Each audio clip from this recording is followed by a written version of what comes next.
Chef, mes hommages. Si je peux donner mon avis, on a un candidat qui découpe, qui chichite, c'est sûrement très beau et bon, et on a un autre candidat qui fait plus de la cuisine. Bah oui, mais elle est où la tartelette? Parce que je la vois pas. Elle est sur l'aile de l'assiette. Qu'est-ce qu'il y a dedans? Il faut vraiment trouver la pépite qui va nous faire rêver le jour du concours. Parce que l'un comme l'autre, il y a du travail dans les assiettes.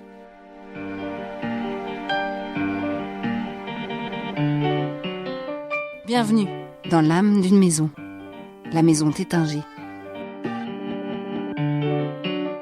Des bulles, des moments de poésie, des instants d'histoire, un esprit de famille. Depuis 53 ans, le prix culinaire Tétinger couronne de jeunes chefs du monde entier, de vrais talents qui maîtrisent parfaitement une cuisine classique et inventive. Cette année, celui qu'on appelle désormais le Tétinger vit plusieurs étapes de sélection des candidats.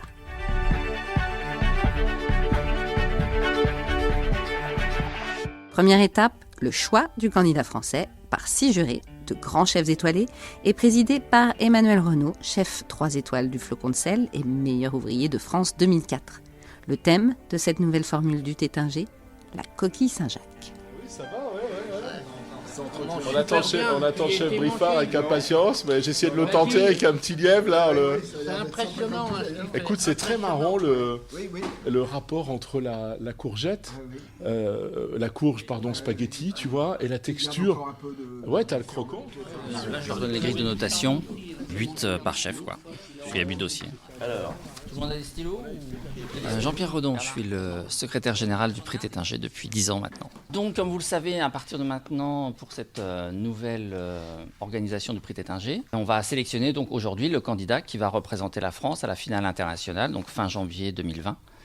La sélection a déjà été faite au Japon, pareil pour les Pays-Bas. Alors, je peux vous dire qu'en Allemagne, on a reçu 3 dossiers. Belgique, pareil, il y a 3 dossiers. En Angleterre, il y a 6 dossiers. Donc voilà, après vous, on va enchaîner les sélections pour les autres pays. Aujourd'hui, vous avez une grille de notation. Hein. Donc après, on ramassera les grilles de notation avec Maître Liévin et puis on fera l'enregistrement des notes, quoi. Voilà. Ça va être chaud. C'est bien d'utiliser du champagne, quoi. Une belle sélection des produits aussi, ça c'est bien. Éliminer au fur et à mesure parce qu'il y a des beaux projets. Là. c'est pas évident à sélectionner sur dossier. Sur dossier. Hein? Il y a des dossiers qui sont plus complexes que d'autres, des dossiers où vraiment tu as... Ouais. bon, ils ont toute la budgétisation, toi, mais tu as des dossiers qui sont plus détaillés dans l'explication de sa recette que d'autres, hein, ça c'est sûr. Vous avez une idée de comment choisir déjà? Choisir, c'est compliqué. Déjà, choisir, c'est compliqué. Mais bon, Christian Millet, restaurant Le Pouillerie au Pré Saint-Gervais. Regardez un peu comment ça se présente, ce qu'ils ont choisi, comment ils l'ont fait, comment ils vont le faire. On essaye d'imaginer, parce que bon, on va dans les photos, mais après, bon, il y a le goût, pour moi, c'est le goût qui compte le plus. Mais bon, après, il faut essayer de penser à ce qu'ils ont voulu faire, voir quel goût ça peut avoir, puis voilà. Alors, Jacques Lameloise, restaurant à Chagny. Ce qu'il faut, c'est essayer de sortir le meilleur. Mais bon, on va dire, il y en a 3 ou 4 déjà qui se tiennent. Alors, on risque de passer à côté, malheureusement. 1 sur 8, c'est difficile sur des dossiers comme ça. Alors pour moi, c'est un nouvel exercice parce que Tétinger, on n'a pas l'habitude de... J'ai juste un petit mot à dire. Donc, il a gagné le Tétinger, il est MOF. Donc, c'est intéressant pour les concours d'avoir son analyse, quoi. Merci. Bernard Leprince. Je suis chef de cuisine, mais j'ai une société de conseil et je m'occupe d'un restaurant à Paris qui s'appelle le restaurant de Chezeux aux Invalides. En tant que lauréat, on est attaché à ce prix et on a toujours envie que le lauréat de l'année qui vient soit le meilleur, quoi, parce que c'est une fratrie, hein, les gagnants du prix Tétinger. Voilà, j'ai le frisson quand je vous dis ça, mais...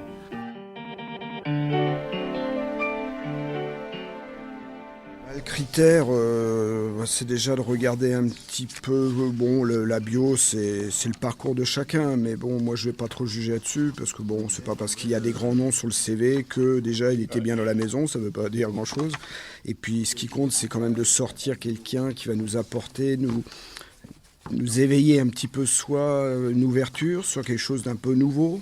Éric Briffard, directeur de l'Institut Le Cordon Bleu à Paris et avant tout cuisinier. Et puis après, la photo aussi, de voir un peu le résultat sur assiette, s'il y a un équilibre, si ça paraît avoir du sens et tout. Là, il y a des dossiers qui sont très bien menés. Oui, bonjour, je suis Bruno Verjus, je suis le chef du restaurant Table à Paris, dans le 12e arrondissement. Si on revient finalement à l'élémentaire d'un restaurant, le premier rapport que l'on entretient avec une cuisine, c'est le rapport avec les mots, c'est-à-dire qu'on lit la carte.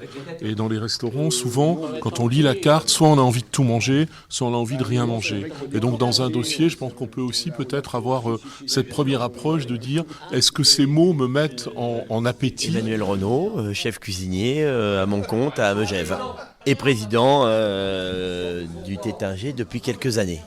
6 ans déjà. Ça passe vite. En tout cas, il y a toujours une bonne équipe, il y a toujours de la bonne humeur et de la rigueur. C'est toujours important qu'on ait tous la même vision, qu'on trouve le bon candidat et que ce soit toujours collégial. Ça, c'est important. Le Tétinger, c'est un concours qui est né d'une famille. C'est financé à 100% par la maison Tétinger. C'est un très joli concours.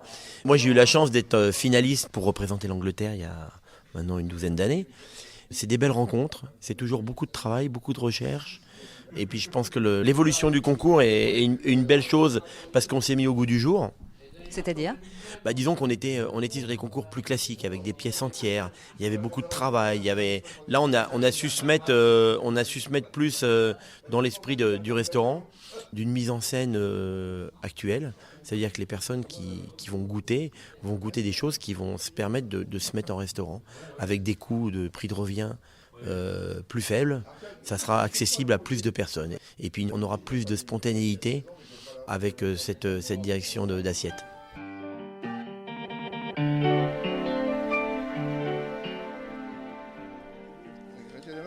C'était sympa, ouais. C'est intéressant. Ouais. Il y a de l'épurement intéressant. Il y a le plus de fraîcheur de tout. Oui. Il y a une dynamique. Ah bon, on est d'accord sur tout. Mais c'est dommage qu'on ne voie pas la finalité. Mais je pense qu'il ne va pas représenter la France par rapport aux autres. Vous avez quand même des grilles de notation. On a éliminé déjà 3 candidats, mais n'oubliez pas de noter quand même les grilles, quoi. Ouais, on a gardé pour l'instant le 2, le 4, le 5, le 6 et le 8. Sur lui, déjà, le fait qu'il n'y ait pas de dossier complet, on va dire. Ouais, déjà ça. Quelque part, le dossier n'est pas... C'est pas juste par rapport aux autres qu'on fait des super dossiers, quoi. Alors, on va demander à notre cher Le Prince de nous dire les recettes, non? C'est ça? Parce qu'il avait envie. Il fait ça bien, ouais. Parce qu'il a une belle voix, tu vois ce que je veux dire? Bon, messieurs, éplucher, laver et réserver les légumes.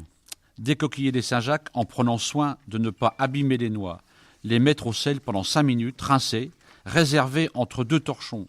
Récupérer les bardes et les mettre au sel 4 minutes. Moi, visuellement, je préfère le 4. Je trouve que là, ça manque un peu d'ouverture et de finesse. Un peu fouillis, c'est un peu dommage. Tu refais faire le même truc à Emmanuel, tu vas voir, il va se passer quelque chose. Je suis différent, moi je aime moins le 4. C'est ce que je veux dire, il va falloir faire attention le jour de la finale internationale avec les jurys étrangers.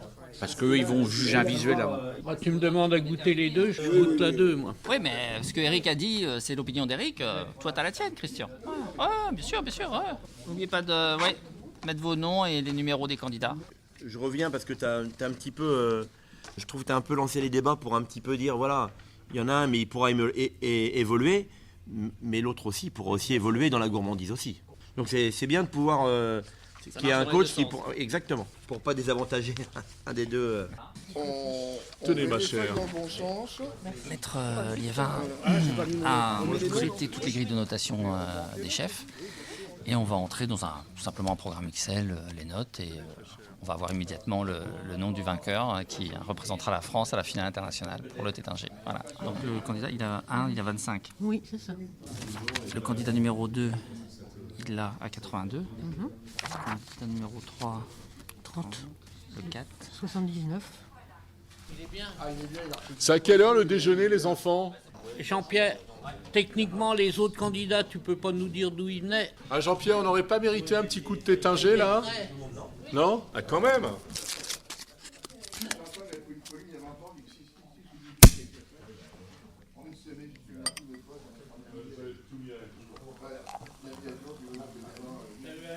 On a le nom du candidat qui a été sélectionné aujourd'hui. Donc c'est le dossier numéro 4 apparemment qui est sélectionné. Donc on saura qui est sélectionné dans quelques jours quand on aura tous les résultats internationaux. Puis nous on se réjouit de goûter les plats. Je pense qu'il y aura du beau travail. À l'étranger il y a Il y a de belles équipes. Je m'attends à un concours à une finale de haute volée.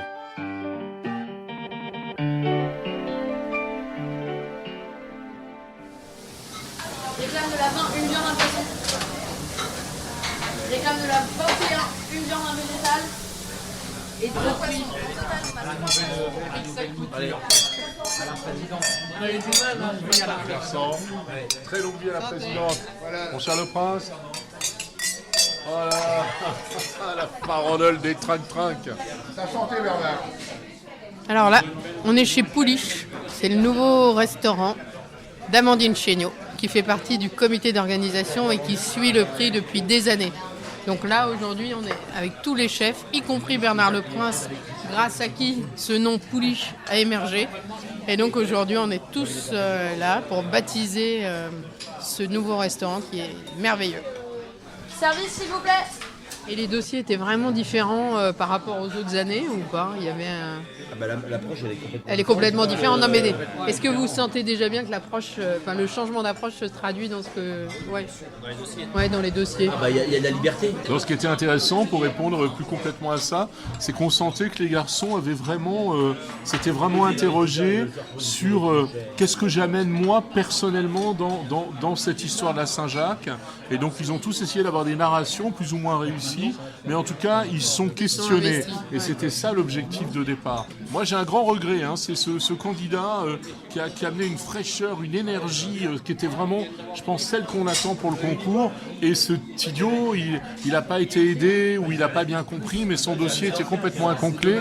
On n'a pas compris ce qu'il émettait, quelle était la finalité du plat. Mais ce qui serait intéressant, c'est justement de suivre chacun de ces candidats pour pouvoir se dire, on les prépare aussi pour l'année prochaine, parce qu'un mec comme ça, faut pas le lâcher. Moi je crois que c'est important ça.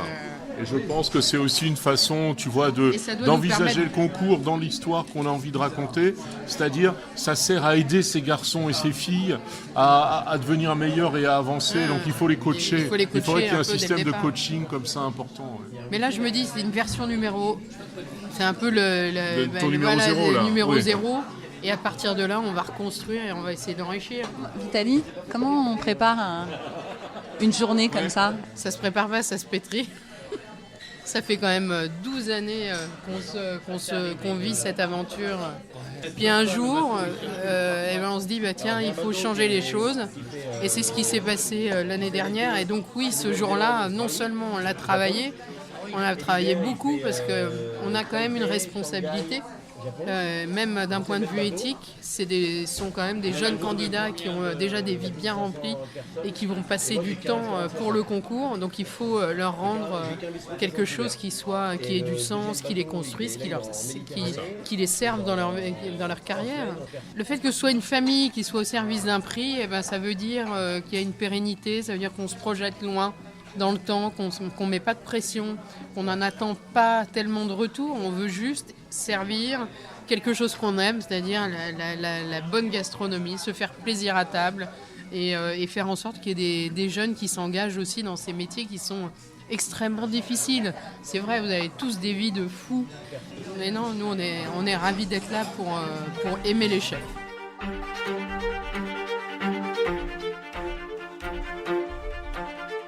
Prochaine étape, goûter les coquilles Saint-Jacques des lauréats de chaque pays. Suède, Angleterre, Japon, Suisse, Belgique, Pays-Bas et enfin Allemagne. À Berlin, Maximilian Kindl est-il prêt à relever le défi? Rendez-vous dans la deuxième partie du prix Tétinger.